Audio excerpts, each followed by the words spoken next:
Hello दोस्तों, आपका स्वागत है चैनल अल्पिनोज में। आज हम इस वीडियो में वेल्थ सीक्रेट्स के बारे में जानकारी प्रदान की जाएगी। इस वीडियो को अंत तक देखें जिससे आपको वेल्थ सीक्रेट्स के बारे में जानकारी प्राप्त होगी। इसी प्रकार की और वीडियो देखने के लिए आप मेरे इस चैनल को सब्सक्राइब कर सकते हैं, जिससे आने वाली हर वीडियो का नोटिफिकेशन सबसे पहले आपको मिले। चलो दोस्तों, अब हम इस वीडियो को शुरू करते हैं। जैसा कि कहा जाता है, कार्य शब्दों से अधिक जोर से बोलते हैं। कौन परवाह करता है कि वॉरेन बफेट ने 2020 में सोने या सोने की खदानों को खरीदने में $560 मिलियन खर्च किए। सोने की खदानें खरीदने के लिए वॉरेन बफेट ने जो बेचा वह वास्तव में महत्वपूर्ण है। वॉरेन बफेट ने अपने सभी एयरलाइन स्टॉक और JP मॉर्गन और गोल्डमैन सैक्स सहित अपने बैंकिंग शेयरों की एक बड़ी मात्रा को डंप कर दिया।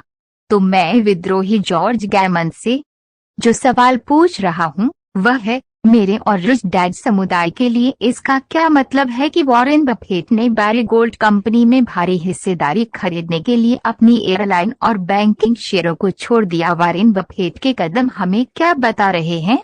जॉर्ज गैमन कहते हैं कि ये देखना महत्वपूर्ण है कि उस व्यक्ति की चाल क्या है, न कि वे उनके बारे में क्या कह रहे हैं।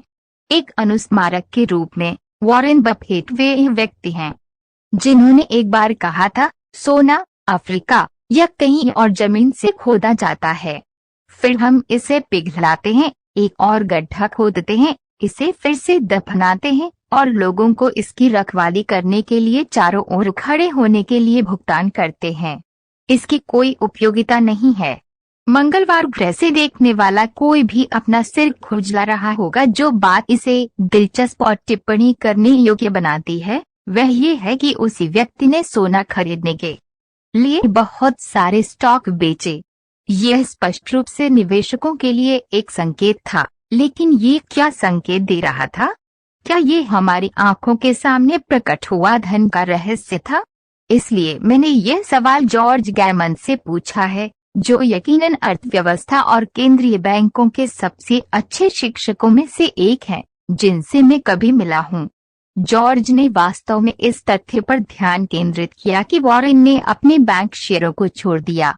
यह शायद इसलिए है क्योंकि वॉरेन को उम्मीद थी कि बढ़ती मुद्रास्फीति के साथ भी फेडरल रिजर्व बैंक ब्याज दरों में वृद्धि पर रोक लगाएगा। ये बैंकों के लिए बहुत हानिकारक है क्योंकि जब बैंक उनके ऋणों को चुकाते हैं तो उन्हें कम मूल्य के डॉलर में चुकाया जा रहा है।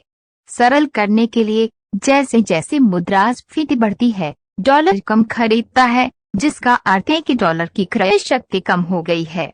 इसलिए जब बैंकों को इन कमजोर और सस्ते डॉलर से चुकाया जाता है तो वे खराब हो जाते हैं।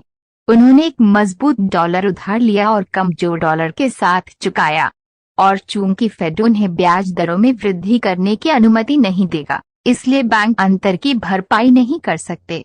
तो वॉरेन ने जो किया वह अपनी संपत्ति बेच रहा था जो मुद्रास्फीति हेड पर जोखिम में है, और मुद्रास्फीति के साथ बढ़ने वाली संपत्तियां खरीदी।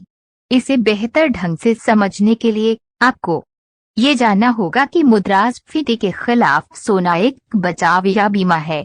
जैसे जैसे डॉलर कमजोर होता है, सोना परंपरागत रूप से मजबूत होता जाता है। बफेट ने अपने एयरलाइन शेयरों को डंप करने का कारण सरकार के अत्यधिक नियंत्रण का डर था। सरकार ने अपने कोविड-19 प्रतिबंधों के साथ नाटकीय रूप से उन यात्रियों की संख्या को सीमित कर दिया जिन्हें महामारी की शुरुआत में प्रति उड़ान की अनुमति दी जा सकती थी। बफेट ने देखा कि उड़ानें अक्सर एक चौथाई से भी कम भरी होती हैं, जिससे एयरलाइनों पर पहले से ही कम मार्जिन के साथ लाभ कमाने का दबाव बढ़ जाता है। वे वास्तव में प्रति उड़ान ज्यादा नहीं बनाते हैं। सैकड़ों में से केवल 3 या 4 सीटें ही लाभ देती हैं। एयरलाइंस को वॉल्यूम फ्लाइट की जरूरत है अगर वे कोई पैसा बनाने जा रहे हैं। इसलिए इन उड़ानों की बढ़ती संख्या के 3/4 खाली होने के कारण एयरलाइनों को एक वास्तविक समस्या थी। मुझे लगता है कि बफेट ने लंबी अवधि की समस्याओं को देखा क्योंकि सरकारें अधिक शक्ति प्राप्त कर रही थीं और लॉकडाउन और कठोर उपायों को जारी रखने के लिए अधिक इच्छुक थीं। आप जहां भी देखते हैं वहां धन हस्तांतरण होता है, स्टॉक से लेकर मेटल से लेकर क्रिप्टो करेंसी तक और भी बहुत कुछ। पूर्व में धन गरीब और मध्यम वर्ग से अमीरों को हस्तांतरित किया जाता था, लेकिन अगर आप शिक्षित और साहसी हैं तो आप धन हस्तांतरण के अंत में हो सकते हैं। याद रखें, बड़े खिलाड़ियों की बातों को सुनने से ज्यादा उनकी हरकतों को देखें। आपकी शिक्षाओं के लिए धन्यवाद दोस्तों। ये वीडियो आपको पसंद आई है तो आप इसे लाइक व शेयर कर सकते हैं। यदि आप इस तरह की वीडियो और देखना चाहते हैं तो आप मेरे इस चैनल को सब्सक्राइब अवश्य करें। वे बेल आइकन को भी प्रेस करें जिससे मेरी अगली वीडियो का नोटिफिकेशन सबसे पहले आपको मिले। वीडियो देखने के लिए आपका बहुत बहुत शुक्रिया।